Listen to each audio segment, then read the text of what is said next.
tugiye kureba uko wafungura account muri FMCPAY. Abantu benshi iyi FMCPAY iri kubaha amafaranga. Uyu munsi rero ngiye kubereka uburyo wabasha gufungura account muri FMCPAY, mbabwire n'uburyo iyi FMCPAY iri gutanga amafaranga. Hari abantu benshi nagiye mbona nkabona ntibayizi, kandi mu by'ukuri iyi FMCPAY imaze imyaka irenga 4, imaze imyaka irenga 4 abantu bari kuyiryamo amafaranga. Uyu munsi rero navuze reka abantu banjye bo muri groupe ya WhatsApp abo dusanzwe tubana mbahe iyi FMCPAY nabo batangire barye kuri aya mafaranga ya FMCPAY. Narindi ko iyi FMCPAY itagoye, navuze reka nyibahe mbereke akantu ku kandi uburyo wabasha gufungura account muri iyi FMCPAY n'uburyo wabasha gukora icyo bita KYC. Bitewe nuko iyi FMCPAY utari wakora KYC aya mafaranga ntabwo wabasha kuyabona. Bisaba kuba warakoze KYC kugira ngo aya mafaranga nawe utagira uyaryeho. Mbibutse ko aya mafaranga ya FMCPAY ahita bikurika. Ubasha kuyabikura. Uyabikura amaze kuba ama USDT 10, umaze kugira ama USDT 10 icyo gihe uba wemerewe kuyabikura. Dore ko iyi FMCPAY gutumira umuntu byonyine cyangwa se kwiyandikishamo kwinjira, ukikinjira byonyine gusa bahita baguha amadolari ama USDT 2 n'ibice, ahwanye na FMCPAY 2,500. Iyi FMCPAY ni nziza cyane, ariko ibaze ko iyo utumiye umuntu byonyine kumutumira baguha ama USDT 2 n'ibice. Urumva nyine ama USDT 2 n'ibice urumva yahwanye n'amadolari 2 na mbega nyine na tugenekeranyije mu manyarwanda urumva ni nk'ibihumbi 2,200 ngahe, hafi 3. Guys, FMCPAY ni nziza cyane, abantu mutari mwiyandikishamo mwiyandikishe. Dore aho ngaho kuri screen hariho referral code, iyo ngiyo itangizwa na 642. Wabasha kwiyandikisha ugahita ukora KYC kugira ngo zino bonus ujye uzibona. No kuvuga ngo ukikiyandikisha bahita baguha umbega ukigera muri account muri FMCPAY ugikora KYC bahita baguha ayo ma USDT 2, kandi no kuvuga ngo ayo ngayo uba wemerewe kuyabikuza. Abantu benshi impamvu bakunda ino FMCPAY, impamvu ari kuyikunda nuko yari ama bonus babasha kuguha. Hari imyaka izagera, hari igihe kizagera, hanyuma zira FMCPAY batanga 2,200. ubusanga nk'izo 2,200 zifite agaciro kari hejuru cyane. Ibaze ko hari abantu baziha bakazibika kugira ngo mu myaka iri imbere bazabashe kuzikoresha. Nta kindi usakora rero, uzajya kuri application ya Play Store, hanyuma nurangiza uyidownloading. Numara kuyidownloadinga uzakanda open. Numara gukanda open uzahinguka muri interface yayo ndi gutya hameze. Uzabona hameze gutya, hanyuma uzaza ukandi sign up. Bitewe nuko ari bwa mbere nyine tugiye kwiyandikisha cyangwa se tugiye kwinjira, uzaza ukande hano handitse sign up. Hano ni kuvuga ngo sign up, icyo gihe tuzaba tugiye kwiyandikisha. Niba usanzwe urimo uzakanda handitse sign in, ubundi winjire ushyiremo ama password n'ibiki byose. Twebwe bitewe nuko ari bwa mbere tugiye kwiyandikisha turaza dukande sign up.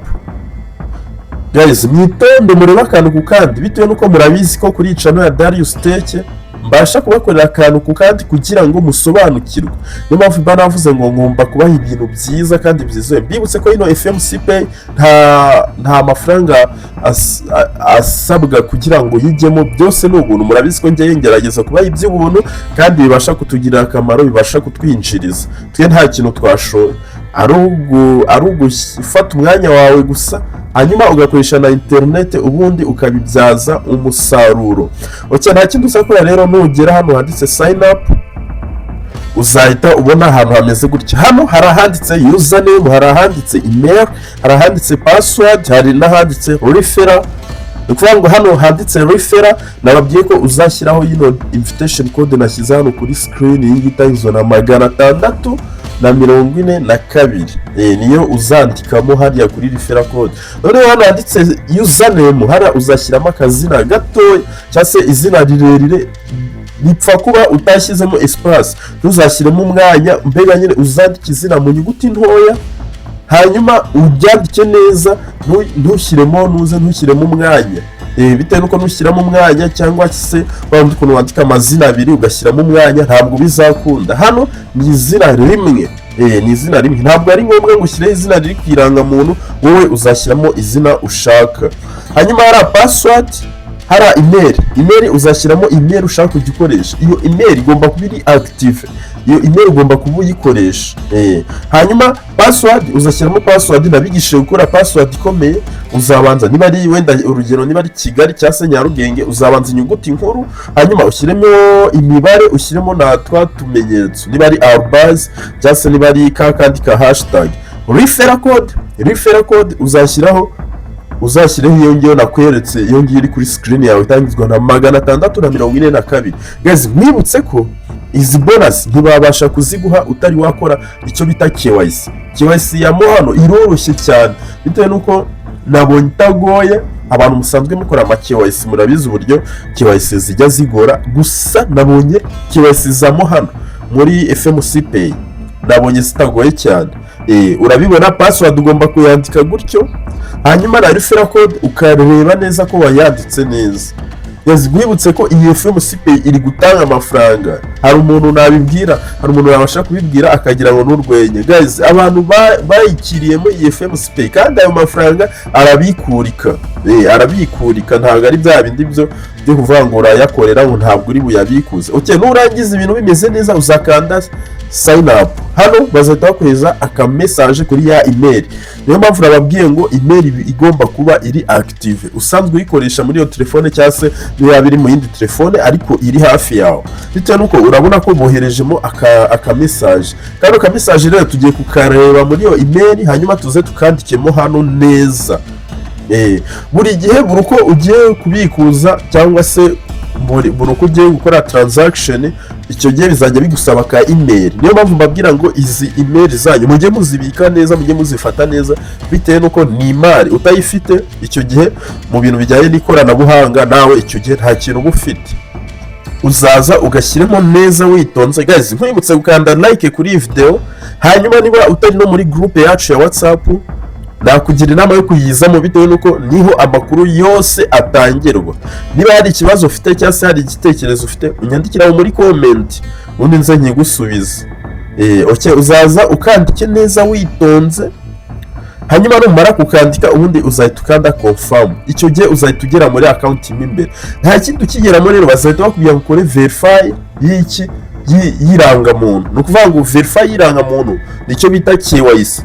Nibwo buryo nyine, mbega ni ukugira ngo nyine bakumenye, babone ko ari wowe utari robo. Hano ugomba kuza rero ugakora KYC. Uraza ukanda haranditse verify, urabibona ko haranditse ngo unverify. Hano ni ukuvuga ngo icyo gihe iyo umaze kubikora bakwemereye, nibwo uba wemerewe kubikuza ya mafaranga, nibwo uba wemerewe kubona amabonasi, mbega buri kimwe cyose nibwo uba ucyemerewe. Gusa ntibivuze ko utabasha gutumira, wabasha gutumira igihe wabonye KYC cyangwa se igihe bakwemereye, icyo gihe ugatangira ukabikuza. Urabibona hano hari uburyo bw'irangamuntu, barakubwira ngo identity card, ID card.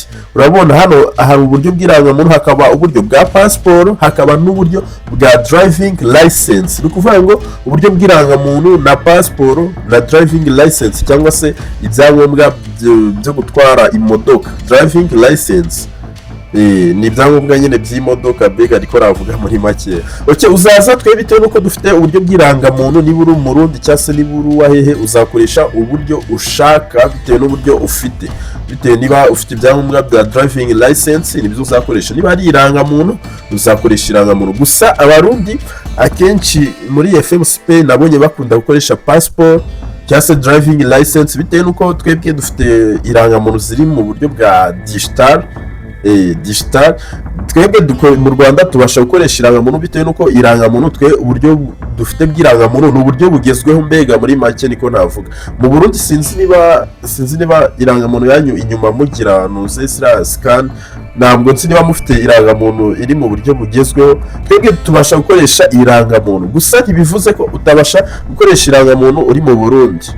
Hanyuma uzaza hano ushyiramo imyirondoro. Ni ukuvuga ngo uzaza wandike izina rya mbere, first name, uzandika izina rya mbere riri ku irangamuntu, uraza wandike wenda urugero niba witwa Jean Claude Dusengimana Jean Claude, first name uzandikaho Dusengimana, noneho hasi wandikeho Jean Claude, murabyumva neza cyane. Uzaza wandike first name, hanyuma uhitemo igihugu niba ari Rwanda cyangwa se niba ari Burundi, uzahitamo igihugu bitewe n'ahantu uri. Uzahitamo igihugu niba ari Rwanda cyangwa se Burundi. Impamvu nibanda kuri Rwanda no Burundi cyane, nabonye abarundi aribo badukurikirana cyane no kurusha abanyarwanda, niyo mpamvu nibanda ku Rwanda no Burundi cyane. Sinzi niba no muri Uganda hari abadukurikirana, mu nyandikira muri comment kugira ngo mbashe kubibona ko mudukurikirana namwe, kugira ngo inye mbasha kubaha ubwino. Okay, nta kintu usakora rero, uzaza hanyuma hano kuri birthday uzashyiraho igihe kiri kwirangamuntu. Guys, uzashyiraho igihe wavukiye kiri kwirangamuntu. Gerageza kuba kuri akantu ku kandi, mba nshaka ko ibintu tubigendaramo akantu ku kandi. Uzashyiramo igihe kiri kwirangamuntu. Mbibutse ko hano turi gukora KYC, icyo bita KYC. Mbega nyine no kuzuza umwirondoro wawe kugira ngo babone ko utari robo. KYC muri FMCPAY niyo ikenewe cyane, bitewe nuko nyine nababwiye ko utabasha kubikuza iriya KYC utari wayuzuza, ntabwo wabasha kubikuza. Kandi iyi KYC hari abantu benshi nyine bajya bangira ko batajya bemerera, gusa iyo bakwangiye nanone urongera ukagerageza. Hari abantu benshi nabonye icyo kibazo gikunda kubabaho bakabangira, iyo bakwangiye urongera ukabisaba bundi bushya, ntabwo usaba inshuro ebyiri cyangwa eshatu batari bakwemerera. Okay, iyo usoje rero uhita ukanda confirm. Ni ukuvuga ngo hariya hari ahantu ntaberetse neza, hari akantu ntaberetse neza hariya, umwaka w'igihe irangamuntu izarangirira, ushyiraho igihe ushakiye nyine, ukazamuka ugashyira nko muri 2029 cyangwa se 2030 bitewe nyine, gusa ushyiraho igihe kinini. Hano irangamuntu uraza ugafotora imbere n'inyuma. Ku irangamuntu uraza ugafotora imbere n'inyuma, ahabanza ni imbere, hasi ahahera front ni inyuma, front ni inyuma. Uzagenda uyifotore neza witonze akantu ku kandi. Harana ndi kubabwira umwaka w'igihe irangamuntu izarangira, bitewe nuko twe mu Rwanda nta mwaka uriho igihe irangamuntu izarangirira. Uzashyireho igihe ushakiye, uzashyireho nk'igihe kirekire nyine, ntuzashyire igihe cya hafi, kuko ushobora gushyiraho 2026 ejo bundi igahita irangira bikagusaba gusaba indi KYC. Uzashyireho igihe kirekire, uzashyireho nko muri 2090. Okay, hano uzaza ufotore isura yawe, hano uzaza wifotore wowe, uzirya selfie nyine. Uzirya selfie, hanyuma numara kwirya selfie utegereze bitewe na connection ufite. Guys, mbibutse ko bino bintu tubikora dufite network. Hano barakubwira ngo review, no kuvuga ngo hano usoje kubikora noneho biri review nyine, bitegerejwe ko babireba, bari kubisuzuma. Niba mara kubisuzuma bakabona ibintu wakoze ari byo, bazagusubiza bakubwira bakwemereye KYC, cyangwa se bakubwira ko batayeme. Niba yikwemerera hazaba hiyanditseho ngo verify cyangwa se verified. Hazaba hiyanditseho verify. Urabona ko hano biri muri review, biri pending nyine, bari kubisuzuma, bari kureba ko ibyo wakoze ari byo. Niba mara kubisuzuma icyo gihe bazagusubiza. Hano niho ubasha kurebera referral code yawe kugira ngo ubashe gutumira umuntu. Mwibutse ko buri muntu wese utumiye baguha ama USDT 2 n'ibice, USDT 2, urumva nyine ni amadolari 2 n'andi hejuru. Guys, mwibutse ko buri uko utumiye babasha kuguha ayo ma USDT. Hano harimo abantu benshi basanzwe babikuza. Guys, iyi video rero nibigufashije, mwibutse ukanda like kuri video, comment na share kugira ngo tujye tubana mu zindi video.